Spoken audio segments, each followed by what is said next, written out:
पर शक्ति से आपको बता दें, जहां पर शराब पीने के बाद दो युवकों की मौत की घटना सामने आई। बताया जा रहा है कि दोनों युवकों ने शराब पी और इसके बाद उनकी तबीयत अचानक बिगड़ी। तबीयत बिगड़ने पर दोनों को ही सारंगढ़ में भर्ती कराया गया था। इलाज के दौरान दोनों की मौत हो गई है।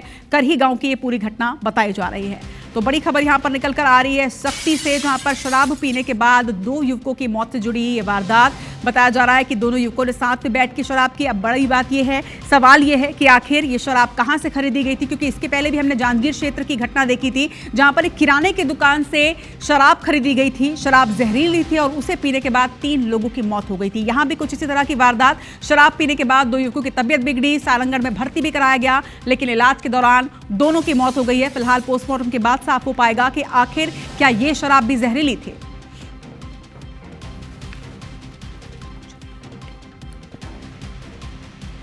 चलिए, नेत्राम हमारे संवाददाता हमारे साथ जुड़ रहे हैं। नेत्राम, डिटेल बताइएगा कि आखिर शराब कहां से खरीदी गई थी। कुछ और लोगों ने भी क्या इस शराब को खरीदा है, कुछ और लोगों ने सेवन किया, उनके भी हालात क्या खराब?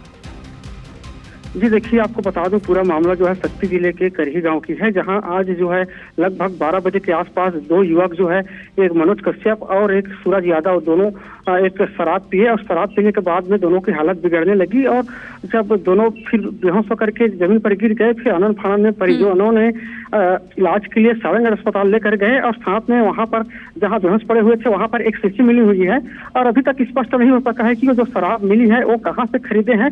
ये जो है जांच में स्पष्ट हो सकेगा। और जब अस्पताल पहुंचे दोनों, तो वहां इलाज करने के दौरान आधे घंटे बाद ही दोनों की मौत हो गई और अभी फिलहाल जो है सारंगढ़ में चूंकि इलाज करने के लिए ले गया था, तो वहीं जीरो कायम पुलिस द्वारा की गई है और जीरो कायम करने के बाद में जांच के लिए बिरला पुलिस को फिर रिपोर्ट भेजी जाएगी और डेड बॉडी को भी फिलहाल जो है पीएम करने के लिए भेज दी गई है। और जब पीएम रिपोर्ट आने के बाद में स्पष्ट पता चल सकेगा कि फिलहाल दोनों की मौत क्यों हुई है। और आपको बता दूं, मार्च महीने में भी शराब पीने से जांजगीर में 3 लोगों की मौत हुई है। लगातार शराब पीने से मौत हो रही है। बड़ी बात वही है नेत्राम के छत्तीसगढ़ के अलग अलग क्षेत्रों से ऐसी खबरें निकलकर सामने आ रही है, जहां पर शराब के सेवन के बाद लोगों की तबीयत बिगड़ती है, मौत हो जाती है। तो ये पता करना पड़ेगा कि आखिर ये जहरीली शराब आ कहां से रही है, क्योंकि इस पर नकेल कसना बहुत जरूरी। तमाम जानकारी के लिए आपका शुक्रिया। खबर पर नजर बनाकर रखिएगा।